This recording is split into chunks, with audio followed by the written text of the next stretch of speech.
Film ini dimulai dengan dua orang yang sedang jalan santai sepulang dari warung Mbok Darmi. Dia ini bernama Kenji dan Meguri. Mereka ini adalah ibu dan anak yo ceritanya.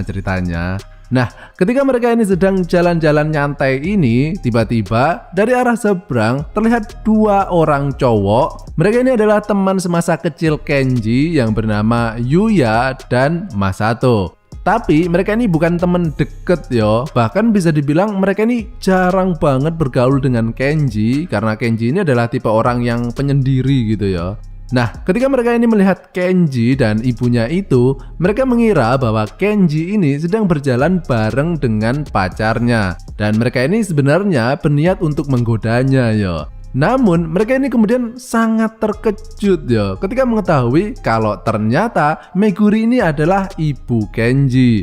Ibunya masih cakep loh ya. Ya iyalah, wong dia ini kan artis JAV ya.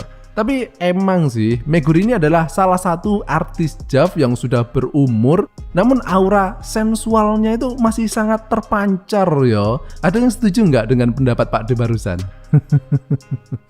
Nah, mereka ini kemudian mencoba mendekati Kenji dengan dalih kangen ya, pengen main bareng lagi gitu, kayak pas waktu mereka kecil dulu. Yang sebenarnya sudah kalian tahu lah ya, kalau sebenarnya itu semua cuma modus aja sih, biar mereka bisa mendekati Meguri. Dan film ini pun dimulai. Mbok fantasiku. Keesokan harinya, mereka pun datang ke rumah Kenji dan terlihat Meguri yang sedang menyiapkan suguhan susu cap nona, susu cap janda. Ya, meskipun dia ini ceritanya bukan janda ya, tapi suaminya itu lama banget nggak pulang-pulang dari luar kota. Nah, beberapa menit kemudian, Yuya ini pamit buang air kecil dan ketika ia sampai di ruang tamu, dia kemudian terhenti karena dia melihat Meguri yang sedang bersih-bersih sembari jentat-jentit. Dan dari belakang, dia ini tengah menikmati pemandangan tubuh Meguri yang semlohe. Dan tiba-tiba terdengar suara bel ting-tung dan ternyata itu adalah kurir JNE yang mengantar paket untuk Meguri. Sementara itu, Yuya yang dari tadi tengah mengikuti Meguri kemudian mengetahui kalau ternyata isi paket tersebut adalah tongkol jagung sintetis yang bisa geter-geter itu. Dan Meguri ini kaget ya mengetahui Yuya yang tengah melihatnya. Yuya kemudian menanyakan arah toilet karena dia ini pengen buang air kecil toh. Dan ketika Yuya hendak menuju ke toilet, dia kemudian berubah pikiran dan kembali menuju ke arah Meguri. Sehingga meskipun Yuya ini sedang kebelet pipis ya, namun dia ini bukannya mencari lubang toilet, melainkan mencari lubang yang lain, lubang knalpot gitu. Nah, beberapa menit kemudian setelah lega banget gitu rasanya bisa buang air kecil barusan, Yuya kemudian pamit pulang dan diikuti oleh Masato.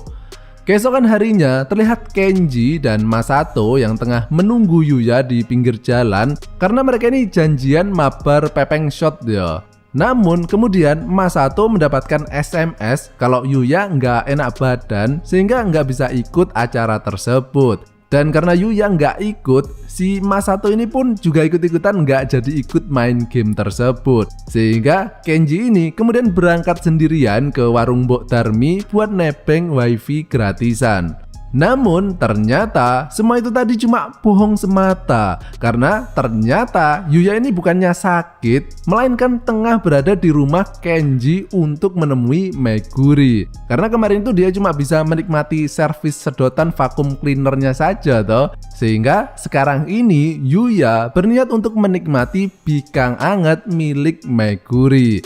Nah, sementara itu Masato yang curiga dengan tingkah laku Yuya, dia pun kemudian pergi juga ke rumah Kenji. Dan di sini tanpa sepengetahuan siapapun, Masato kemudian merekam adegan bercocok tanam tersebut. Beberapa jam kemudian setelah selesai, Yuya kemudian pamit pulang dan mengatakan besok dia bakal datang lagi untuk meminta jatah rutin. Dan ketika Yuya sudah pergi, Meguri ini kemudian terkejut ya, karena dia nggak tahu kalau di belakangnya tadi sudah ada Masato yang menunggunya. Dan Masato yang kini sudah tahu akan tindakan bejat yang mereka lakukan, kemudian menunjukkan rekaman video miliknya tadi. Dan di sini Masato kemudian mengancam kalau Meguri nggak mau video ini tersebar di dunia maya, ya meskipun cuma 19 detik sih, dia mengatakan bahwa dia juga harus mendapatkan jatah bikang yang sama dengan yang dinikmati oleh Yuya tadi. Sehingga kini Meguri ini menjadi ladang bermain bola kedua teman anaknya yo. Bahkan suatu ketika Kenji, Yuya, dan Masato datang bersamaan dan mereka ini sengaja membeli minuman beras kentur banyak banget dengan tujuan untuk membuat Kenji ini teler yo. Dan ketika Kenji ini sudah nggak sadar, pada saat itulah kemudian Meguri ini dijajah oleh kedua temennya itu. Dan setelah kejadian tersebut, kini terlihat Meguri ini jadi lebih sumringah yo, lebih bahagia gitu. Bahkan ketika ia ditelepon oleh suaminya, dia ini juga bilang untuk jangan terlalu mengkhawatirkannya dan fokus saja kerja. Karena Meguri ini sekarang udah agak bingung lagi yo untuk mendapatkan jatah nutrisi batang hariannya. Sementara itu, Kenji ini sampai sekarang juga nggak pernah tahu tentang kelakuan busuk temen-temen mereka. Jadi bisa dibilang Kenji ini di film ini apes banget ya, karena kebagian jatah peran sebagai anaknya kan. Kelakuan bejat mereka pun berlangsung hingga akhir zaman atau akhir syuting lah ya. Dan film ini pun berakhir.